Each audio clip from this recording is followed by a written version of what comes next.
विद्यार्थी भाइ बहिनीहरू नमस्कार। आजको लेसनमा हामी हनीबीको बारेमा अध्ययन गर्नेछौँ। योभन्दा अगाडि हामीले सिल्क मथ अथवा सिल्क वर्मको बारेमा अध्ययन गरिसकेका छौँ।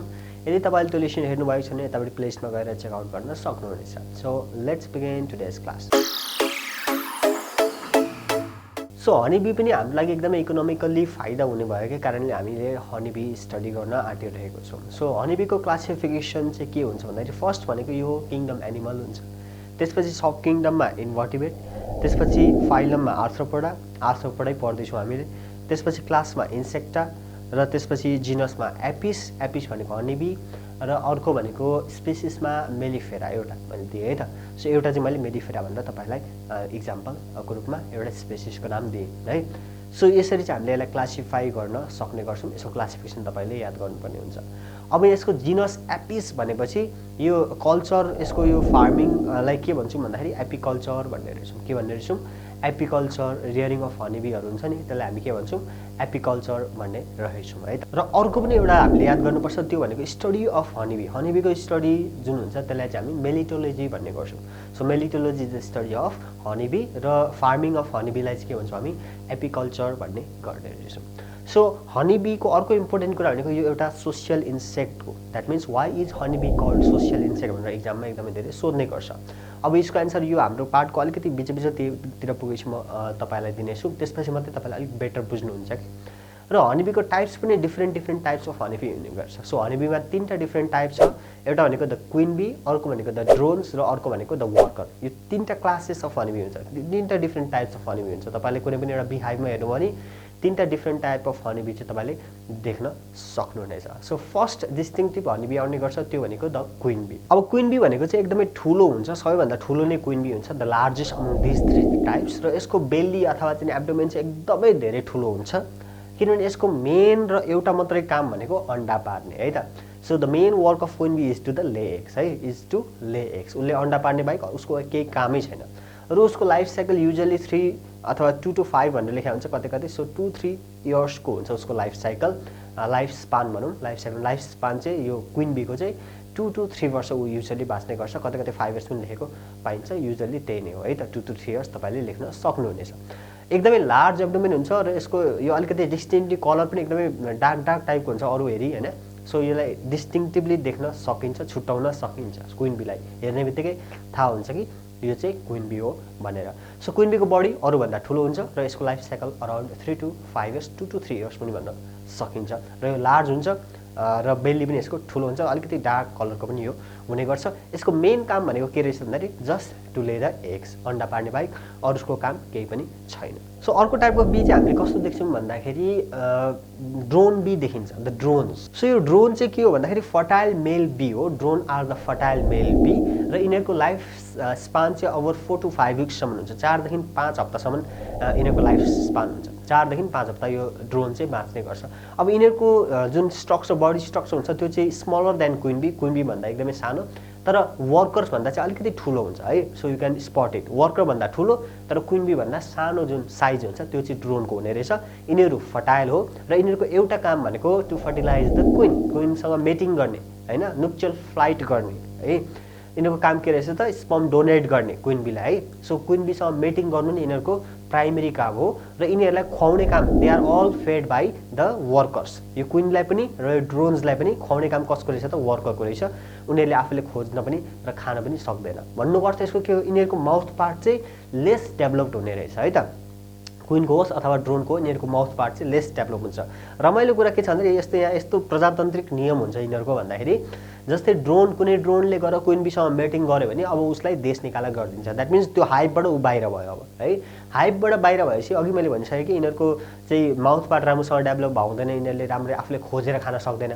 अब खानेकुरा खोज्न नसकेपछि त अब यो के हुने हो? परमधान हुने भयो। सो द ओन्ली वर्क के रहेछ त भन्दाखेरि ड्रोनको क्विनलाई फर्टिलाइज गर्ने भनौँ र त्यसपछि उसको जिन्दगानी दर्पण छाया हुने रहेछ। द्याट मिन्स उसलाई देश निकाला गरिदिन्छ, अब ऊ सक्यो है। सो ड्रोनको काम त्यति मात्रै रहेछ बिचरा। त्यस्तै अर्को देखिन्छ त्यो भनेको चाहिँ वर्कर बी चाहिँ सबैभन्दा सानो हुन्छ। देयर बडी इज इन्टायरली एकदमै सानो हुन्छ र उनीहरूको सेगमेन्ट अन्तिमको 3टा सेगमेन्ट पनि डेभलप्ड इन्टु स्टिङ भनेको तपाईँलाई बीले स्टिङ मारे हुन्छ नि त्यो है त, डेभलप्ड इन्टु स्टिङ हुन्छ है त। एकदमै त्यो लास्टको 3टा सेगमेन्ट डेभलप इन्टु स्टिङ हुन्छ। दे आर अनफर्टाइल, त्यो स्टेराइल हुन्छ, यिनीहरू फर्टाइल हुँदैन। क्वीन बी र ड्रोन चाहिँ फर्टाइल भयो, यिनीहरू चाहिँ फर्टाइल हुँदैन है त। So they are not fertile and they are very smallest among the others र यिनीहरूको लास्ट 3टा सेगमेन्ट डेभलप इन्टु स्टिङमा डेभलप भएको हुने रहेछ। ठुङ्ने हुन्छ नि, तपाईँले बीले अथवा बारुलाले टोक्दा थाहा हुन्छ नि। सो त्यो जुन ठुङ्गेको छ त्यो चाहिँ डेभलप विथ लास्ट 3 सेगमेन्ट है त। अब यहाँ के हुन्छ भने यदि कुनै बारुला अथवा कुनै चाहिँ यो मौरीहरूले तपाईँले टोक्यो भने त्यो मौरी पनि मर्ने गर्छ, किनभने त्यो त पार्ट अफ बडी हो क्या, उनीहरूको बडीको पार्ट हो। उनीहरूले जब तपाईँलाई ठुङ्छ तब उनीहरूले आफ्नो बडी निकाल्न सक्दैन क्या, त्यो ठुङ्गेको जुन स्टिङ हुन्छ त्यो फिर्ता निकाल्न सक्दैन। भन्नुको अर्थ जब उसले ठुङ्छ तब त्यो त्यहीँ गाडिन्छ र उसको बडी छुट्टिन्छ। छुट्टिएपछि ऊ के हुने रहेछ त, मर्ने रहेछ। सो उनीहरूको बडी एब्डोमेनै तल छोडेको जस्तो हो कि। सो त्यसपछि उनीहरू मर्छ। सो त्यही भएर ठुङ्ग्यो भने त्यो मर्यो है त। सो युजली बीज चाहिँ फ्रेन्डली हुन्छ, त्यसरी ठुङ्ने काम गर्दैन है। अब अरू बारेलाहरू तिनीहरूले चाहिँ ठुङ्छ, यिनीहरूले चाहिँ खासै गर्दैन है। सो द वर्कर बीजमा चाहिँ के हुने रहेछ त, स्टिङमा डेभलप भएको हुन्छ, सबैभन्दा सानो हुन्छ र नामले क्लियर छ कि या they are the worker, they work everything. यिनीहरूको सबै काम हो। जस्तै बाहिर गएर फ्लावरको नेक्टर खोज्ने हैन, वाटरदेखि लिएर सबै कुरा जति पनि खोज्ने हुन्छ त्यो सबै काम कसको रहेछ त, वर्कर बीकै रहेछ। यिनीहरूले बाहिर गएर सबै खोज्ने सबै काम गर्छ। त्यो मात्रै होइन, अब त्यो जुन बी हाइभ हुन्छ त्यसमा क्रम्सहरू बनाउने हैन, सेल्स एक्ज्याक्टली सेल्सहरू बनाउने, त्यसलाई क्लिन गर्नेदेखि लिएर सबै काम त्यो बी हाइभलाई क्लिन गर्ने। त्यति मात्रै नभएर त्यसको डिफेन्स गर्ने त्यो काम पनि कसको हो, वर्करकै हो। त्यति मात्रै नभएर फिड पनि गर्नु पर्यो। कसलाई फिड गर्नु पर्यो, हाम्रो यो ड्रोन बी र क्वीन बीलाई पनि यसले फिड गर्नुपर्छ। भन्नुको अर्थ सबै काम कसले गर्ने रहेछ त, वर्कर बीले।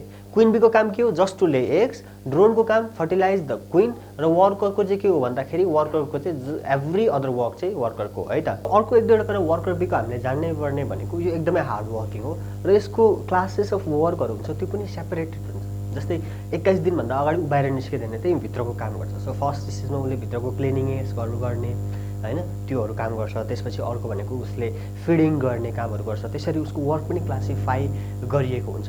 भन्नुको अर्थ के भयो त भन्दाखेरि यहाँ 3टा डिफ्रेन्ट टाइप्स अफ बीको चाहिँ वर्कहरू एकदमै सेपरेटली क्लासिफाई गरेको पाइयो। त्यति मात्रै नभएर क्वीन बी कतिवटा हुन्छ त एउटा हाइभमा। सो एउटा हाइभमा क्वीन बी युजली एउटा मात्रै हुन्छ, युजली होइन एउटा मात्रै हुन्छ है। सो नयाँ क्वीन बी जो बन्नेवाला छ त्यसलाई हामीले सेपरेट अर्को ठाउँ राखेर अर्को हाइभ बनाउन सक्ने रहेछौँ त्यसको अर्थमा।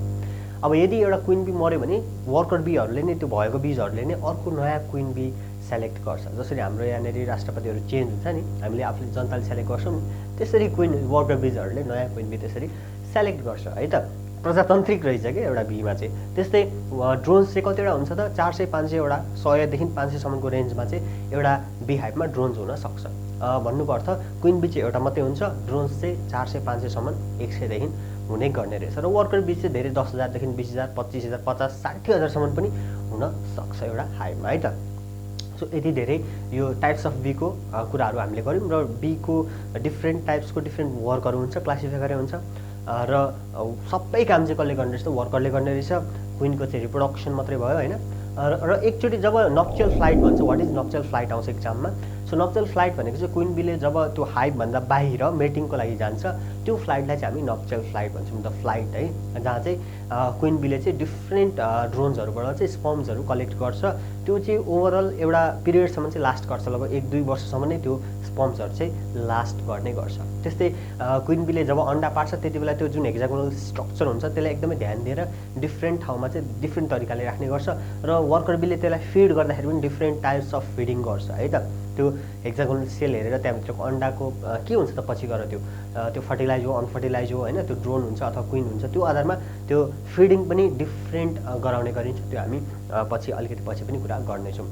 सो यहाँबाट मैले धेरै कुरा भने, यो सबै कुराबाट के भन्न सक्छु भन्दाखेरि बीज चाहिँ एउटा सोसियल इन्सेक्ट हो, किनभने यसमा चाहिँ क्लासेस अफ वर्कदेखि लिएर सेलेक्सन अफ क्वीन बीदेखि लिएर सबै कुरा छ क्या, र उनीहरूको डिसिप्लिन भन्ने कुराहरू पनि यहाँनिर आउँछ है।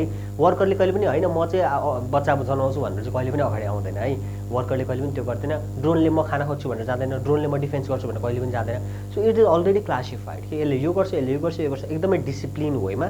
र त्यही भएको कारणले यसलाई हामी के भन्छौँ, एउटा सोसियल लाइफ जस्तो बिताउने भएको कारणले the bees are called social insect. यो चाहिँ डिफ्रेन्ट टाइप्स अफ हनीबी थियो, क्लासिफिकेसन अफ हनीबी। र यहाँबाट मैले जति पनि कुराहरू भने यो सबै क्वेसन बनाएर आउन सक्छ इक्जाममा।